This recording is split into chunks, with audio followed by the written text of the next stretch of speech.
Welcome to Talks at Fatherland, where we unravel the intricate stories of pivotal figures in history. Today, we embark on a journey into the complex life of Idi Amin, the controversial Ugandan military leader who held sway in 1971 to 1979. Joining us is an expert researcher and analyst, Mr. Femi Bamidele. You're very welcome, sir. Thank you very much. And I am your host, Fiona Nana. Talks at Fatherland. Now, sir, can you tell us about his rise to power? Yeah, Idi Amin, during his reign then, he was not really known for, for positive doings then. He rose to, how he rose to the being a president was somehow, illegal, because he used the political instability that was happening in the nation then.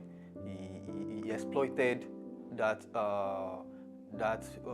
instability, and also with the backing of some military personnel, he was able to plan out and execute a coup, which led to the dismissal of the president then. That was Obote. So after the dismissal of the president, he then became the president in the year 1971. Tell us about the controversial policies. Yeah, during his regime, he was known for, these human rights abuse. The citizens of Uganda, they couldn't even, ask for mere social infrastructures then. So it was really, really that bad that even it works more like a dictatorship, a dictator rather. So anything he says was final then. So he also sent away some foreign, people that were in the country then, especially the Asians. He made sure he expelled every one of them back to their countries, and also he made use of some ethnic groups.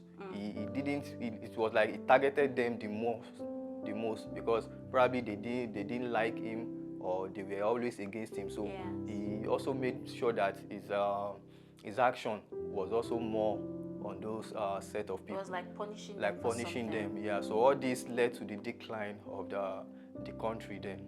Would love to know how the international community reacted to his rule, and possibly repercussions, and interventions on the global stage. Yeah, the global bodies, they really, really condemned his actions then, but they didn't really intervene that much, because there were little or no military intervention from this global body to try and to save these people from the actions of Idi Amin then. However, there were some economic sanctions. They were excluding him from getting some benefits in which nations do get from the United Nations. Also, there were some diplomatic isolation. They were just letting him run his country by himself. They didn't help him with various amenities or things that would probably help the country move forward. Interesting. So, talking about his legacy and the historical impact, Amin's legacy is a subject of ongoing debate, right? So how has his rule shaped Uganda and African history, and what contrasting perspectives exist regarding his impact? Yeah, his reign then really, really portrayed Africa, or his country and Africa as a whole very bad, because it showed how brutal. Because some people really, really thought that's how probably most Africans do, because it was so brutal then. A dictatorship, anything he wants, he just finalizes, nobody to question him. So this really, really gave the very wrong very wrong perspective to the to global, the global stage. yeah. So his reign now, it really caused a debate, because some people believe that it was more of a dictatorship, ruling, or let me call it like brutality. But while others were seeing it as a way of, fighting against the colonial masters, like he didn't want them to come and invade his country. So that was the debate his impact caused them. As we conclude, right, what makes Idi Amin such an enigmatic figure in the African history, and what enduring lessons, can one draw from his complex life or during his reign? Yeah, Idi Amin was very, very enigmatic because they couldn't really understand him. It was very, very unpredictable. Once they expect him to do one thing, he does the opposite. Of it. So yeah, and most of his reign was more of brutality and human rights abuse.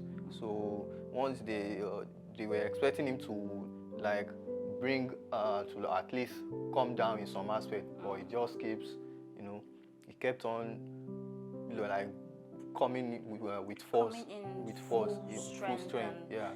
So the enduring lessons from his impact or his reign was that there is a need for people to check in on people in power.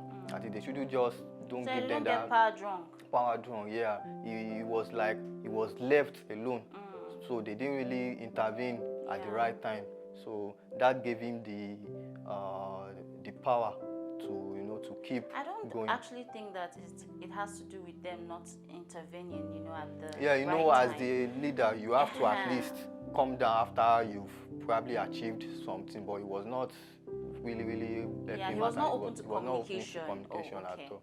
Then also another lesson was that there should be a way there should be a way to safeguard people from the abuse, like probably a law that each nation, each president will have to follow. So he or she will not misuse. And then for the people to actually understand their rights, and know when to use it. Yes, very well. So thank you so much for joining us today. It's always a pleasure. Thank you for navigating us through the complexities of Idi Amin's life. So join us in our next episode as we continue exploring the captivating stories of influential figures who have left a mark on history. Please work with the Fatherland Foundation by making your donations. Click on the link below or visit fatherlandfoundation.org and make your donations. Till next time, I remain your host, Fiona Nana. Bye for now. Talks at Fatherland.